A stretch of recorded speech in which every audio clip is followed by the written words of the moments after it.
Então, os irmãos têm que entender que esses idosos precisam entregar o seu dízimo, a sua oferta. Vamos entregar, meus irmãos, ao Senhor os nossos dízimos e as nossas ofertas. E eu quero lembrar que este mês é dobrado, não é, irmãos? Bobo é quem cai nessa lábia sua aí.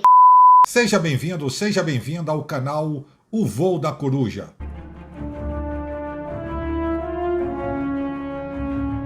E se o idoso não puder assinar, né, o que puder assinar, assina.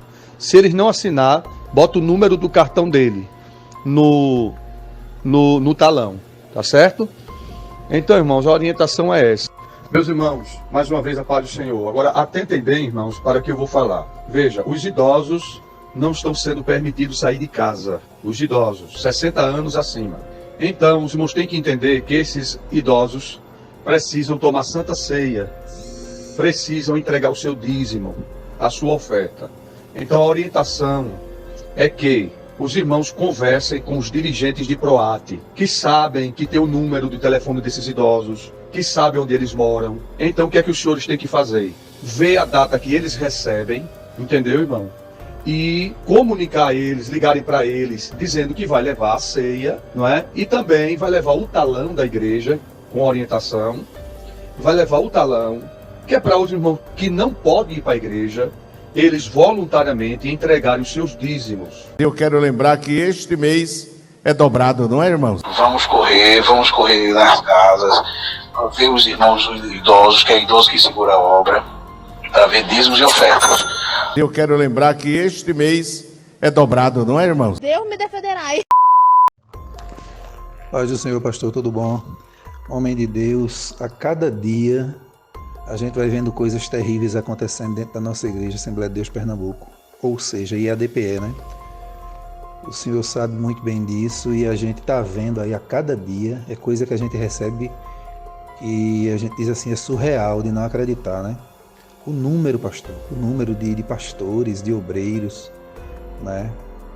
Em pecado grave com relação aos pecados de prostituição, adultério, até homossexualismo, prática homossexual. Isso é muito triste, por isso a gente fica aí vendo a decadência espiritual da nossa igreja e os homens sérios, né, não tomam uma providência. Isso é muito triste, né? Acredito que os senhores estão pagando um preço muito alto, pagarão um preço muito alto por conta dessa inércia. A igreja não pode continuar sofrendo dessa forma não, pastor. Né? Pode continuar. Estou conversando com o senhor sem citar o seu nome porque eu vou repassar para frente esse áudio até para ver se toca no coração desses homens, porque eu não tenho dúvida de que Deus está agindo. Né? Nós conhecemos a chamada de Deus na nossa vida, isso vem nos preocupando, os senhores sabem que isso é verdade, pastor, sabem que é verdade. O senhor é um homem de grande influência nessa igreja, né? E não se mobiliza, não mobiliza os demais servos de Deus, né? Para pressionar essa liderança caída. E a gente vendo esses pecados graves desses homens refletindo na mocidade, refletindo nos jovens, refletindo nas famílias, porque tudo isso é impedimento, isso são pedras, né? Pedras de tropeço, e isso tem refletido na vida, né? Refletido no corpo de obreiros, refletido nas famílias, nos filhos, adolescentes, jovens, né? Porque o pecado, a imundícia, a nojeira, a podridão, ela está emanando do altar, Então, homem de Deus, a gente sabe que quem vai fazer é Jesus, a gente sabe disso no momento certo, na hora certa, mas nós não podemos ficar inertes não. É a mesma coisa com relação à política no Brasil, né? A gente não pode ficar calado diante do que está acontecendo. Por isso que nós nos mobilizamos, o cidadão se mobiliza, né? Aqueles que são políticos sérios se mobilizam, né? Entende? A mesma coisa é a igreja. Tem que haver uma mobilização dos homens de Deus sérios, porque a podridão, a carniça é demais. Isso não pode continuar acontecendo, não. Deus abençoe o senhor, a paz do Senhor, viu? Durante o tempo que eu fui membro dessa igreja aqui em Recife, e o serviço que eu prestei como obreiro, eu descobri uma coisa muito interessante, que é fator fundamental o porquê que não há uma prosperidade espiritual plena. Os obreiros que ensinam, que pregam, eles pregam muito, falam muito de determinados assuntos, citam muitos exemplos de personagens bíblicos, mas quando a gente olha no dia a dia da vida deles, a prática não corresponde àquilo que eles ensinam. Isso é de modo geral. Como eu notei isso aí, eu cedo percebi essa falha muito grande que há entre eles. Eles levam o povo a ter o mesmo comportamento que eles têm. E nisso a igreja cresce e desenvolve com essa ideologia. Eu, então, quando descobri esse comportamento em todos eles, em membros, obreiros, pastores, eu comecei a agir diferente. Eu comecei me esforçando para viver aquilo que estava pregando ou aquilo que estava ensinando. Logo, quando eu falava sobre dons espirituais, os estudos que eu dava, eu geralmente evocava em cada culto que eu ensinava a prática daquilo que eu estava ensinando, como sendo curas, expulsar demônios, ver Deus revelar pecados ocultos por meio da palavra do conhecimento, da palavra da sabedoria. E desse modo eu fui me tornando um homem estranho no meio deles. Estranho para uns e aplaudido por outros. Aplaudido por aqueles que achavam que isso era uma novidade muito grande, como ainda hoje eles acham.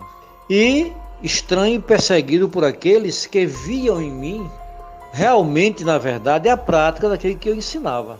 Começaram vendo isso e, por não aceitarem, olhavam para mim e viam que eu era homem como eles são homens, carnais igual a eles. E eles não viam na vida deles aquele que estavam vendo na minha.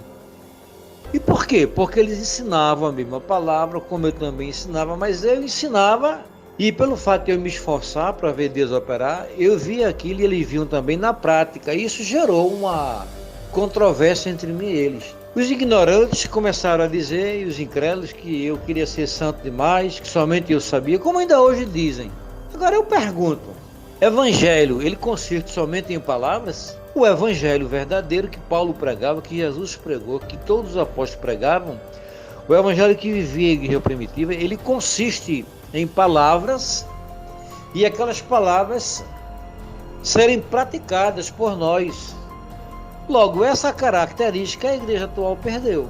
Na sua maioria, eles ensinaram, eles estão vivendo, ensinaram e repassaram para o povo um tipo de vida em que eles vivem pela vista dos olhos. Nessa intenção, a igreja deixou de ser uma igreja espiritual e passou a ser uma igreja preocupada com o que é material. E por isso está aí essa situação. O povo então não cresceu, o povo inchou. Inchou, o que é inchar? Inchou com o dinheiro, inchou com formaturas, com anéis no dedo, inchou com bens materiais, com finanças, mas espiritualmente está parada. Quando se vê um milagre lá por volta das tantas, ou alguém ser batizado com o Espírito Santo, é uma grande novidade hoje. É tão grande a novidade que deles vão examinar para ver se aquilo realmente é verdade. É o que vem acontecendo comigo. Então, para a igreja voltar ao seu estado original de ver Deus operar milagres, tem que haver uma conscientização no meio do povo. O povo tem que tomar o caminho da oração, do jejum, ensinamento da palavra e começar a praticar aquilo que ensinam, começando pelos cabeças, pela liderança. Se não tomar esse caminho, não vão chegar nunca a uma igreja restaurada como era nos tempos primitivos. Quando eu vejo alguém muito cheio de razão, eu digo, vá ver se o nome dele está lá no livro da igreja como dizimista. Não está, então não tem valor para mim. Pode ser ele quem for, para mim não vale uma prata furada. Vamos entregar, meus irmãos, ao Senhor os nossos dízimos e as nossas ofertas. E eu quero lembrar que este mês é dobrado, não é, irmãos? Porque tem o 10º e o salário, uma bênção. Bobo é quem cai nessa lábia sua aí.